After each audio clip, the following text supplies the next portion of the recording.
পাঁচতলা নীরবতায় গড়ে ওঠা অস্ত্র সাম্রাজ্য, অবশেষে ডিবি পুলিশের জালে 18 মামলার ওসমান গনি মনা। হাটহাজারির চিকনদণ্ডিতে গোপন ঘাঁটিতে হানা, বিদেশি পিস্তল, শটগান, গুলি ও নগদ অর্থ উদ্ধার, পলাতক সহযোগীদের খোঁজে তৎপরতা। বিস্তারিত দেখুন হাটহাজারি থেকে পাঠানো রায়হান রাজুর প্রতিবেদন। চট্টগ্রামের হাটহাজারিতে আইনশৃঙ্খলা বাহিনীর সমন্বিত ও গোয়েন্দা তথ্যভিত্তিক অভিযানে উন্মোচিত হয়েছে একটি গোপন অস্ত্র মজুদের আস্তানা। জেলা গোয়েন্দা শাখা ডিবি ও হাটহাজারি থানা পুলিশের যৌথ অভিযানে গ্রেফতার করা হয়েছে একাধিক মামলার আসামি ও কথিত শীর্ষ সন্ত্রাসী ওসমান গনি ওরফে মনাকে। গোপন সংবাদের ভিত্তিতে 26 এপ্রিল 2026 খ্রিস্টাব্দ আনুমানিক দুপুর 2:55 হাটহাজারি থানাধীন চিকুনদণ্ডী ইউনিয়নের একটি 5তলা ভবনে এই অভিযান পরিচালনা করা হয়।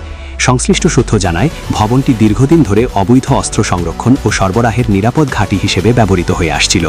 অভিযানে ওসমান গনির দখল ও হেফাজত থেকে বিপুল পরিমাণ অবৈধ অস্ত্র, গুলি ও অন্যান্য সরঞ্জাম উদ্ধার করা হয়, যা একটি সংগঠিত সন্ত্রাসী নেটওয়ার্কের কার্যক্রমের ইঙ্গিত বহন করে।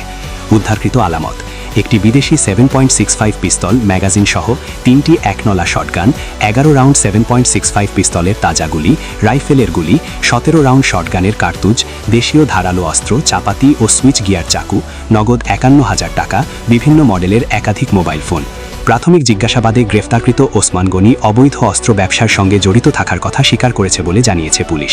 এছাড়াও সে বিভিন্ন এলাকায় অস্ত্র সরবরাহ, সন্ত্রাসী কর্মকাণ্ড পরিচালনা এবং একটি সংঘবদ্ধ চক্রের নেতৃত্ব দেওয়ার তথ্য প্রদান করেছে। তার দেওয়া তথ্যের ভিত্তিতে পলাতক 2 সহযোগী হৃদয় ও রাজুর সম্পৃক্ততার বিষয়ে গুরুত্বপূর্ণ তথ্য পাওয়া গেছে। তাদের গ্রেফতারে আইনশৃঙ্খলা বাহিনীর অভিযান অব্যাহত রয়েছে। পুলিশ সূত্রে জানা গেছে, গ্রেফতারকৃত আসামির বিরুদ্ধে হাটহাজারি মডেল থানায় অস্ত্র আইন 1878-এর সংশ্লিষ্ট ধারায় নিয়মিত মামলা রুজু করা হয়েছে।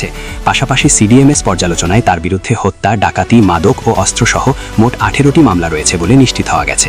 আইনশৃঙ্খলা বাহিনীর অবস্থান: সংশ্লিষ্ট কর্মকর্তারা জানিয়েছেন, অবৈধ অস্ত্র উদ্ধার এবং সন্ত্রাসী কর্মকাণ্ড দমনে এ ধরনের গোয়েন্দা নির্ভর অভিযান ভবিষ্যতেও আরও জোরদারভাবে পরিচালনা করা হবে।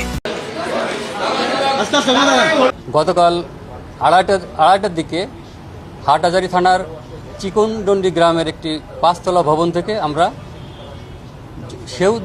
জঙ্গল সলিমপুরের শীর্ষ সন্ত্রাসী ওসমান গনিকে বিপুল পরিমাণ অস্ত্র ইতিমধ্যে আপনারা দেখেছেন, এই অস্ত্র গোলাবারুদ সহ তাকে গ্রেপ্তার করা হয়েছে।